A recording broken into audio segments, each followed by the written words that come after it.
Welcome to the Research Hub event for Faculty for a Future. For me, it's a triple crisis, ecological, climate and social. But here's the interesting nuance and I think what I'd like to pick up in threads later is that, in the Northern Hemisphere, there's been a lot of discussion about emergency, right? We've gone on an emergency footing, and I think we need to put that emergency in its social context, that, I think the university and researchers have been not prioritising the broader social and economic emergency that's led to the climate and ecological emergency. As a practicing climate scientist, I felt increasingly that what I was doing wasn't making things better. What I didn't want to be is doomed to making ever more detailed descriptions of our home planet as it slides into chaos. Everything that we do at Faculty for a Future is coming from this context of recognizing that we are in a time of converging environmental and social crises. And in the research space, we're trying to recognize that our best efforts to date haven't been able to stop these crises from advancing. So I guess in a way, for me, the question that we're trying to answer today is, well, what research is needed to change that story? So what's been amazing about the Faculty for a Future project is that we've been already connecting and finding inspirational people across the world who've actually been doing this, and they've been doing it for much, much longer than I've even been thinking about it. And we're very fortunate to have some of them here with us today. People are not there as experimental subjects wandering around in order to have their lives interrogated by other people with different ideas. And I guess to me, the problem is inherently is that you often ask the wrong questions because you come with a frame from your place of origin, your culture, your situation that makes a certain thing interesting to you that may not be at all relevant to the people on the ground. All we were doing was to control uncertainty.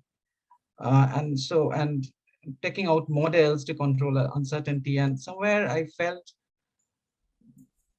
while doing this uptake for evidence and all that we are not actually talking to the people who matter, who actually bear this uncertainty and have the daily have to deal with it on a daily basis. This is not second order. This is not fluffy and wishy-washy. This is not even saying that people need to be, that we need to have diversity for its own sake, which we do, because it's important. This is saying that we need diversity because it gives us a better answer.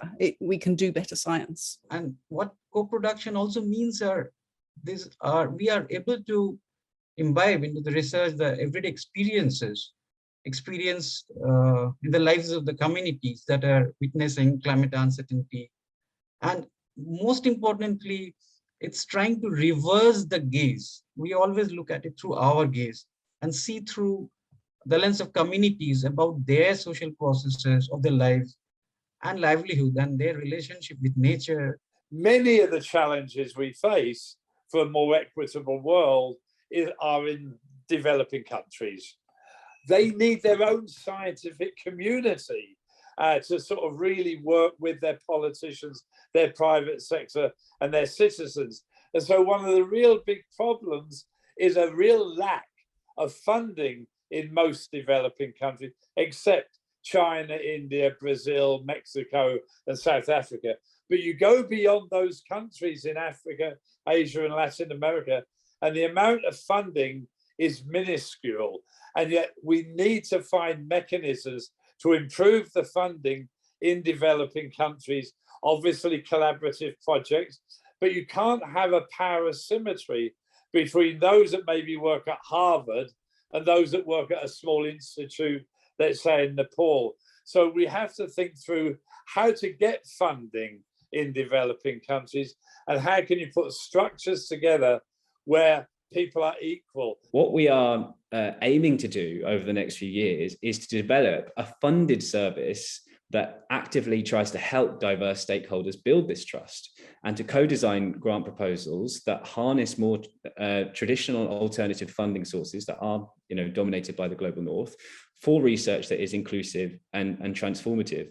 This is really nice. It's lovely to have a chat with you all. I'd like to see more of this. It would be nice to see more faces, and get more people, find out more about what other people are doing, because academia is often quite a lonely place, and it's just nice to connect with other people who are sort of on the same page. So keep doing what you're doing and let us know about it, you know, be visible. We are swimming against the current, as Wolfgang says, but I also really want to emphasize that the more people that swim, the more that current changes. We need to build our muscles for being in courageous discomfort.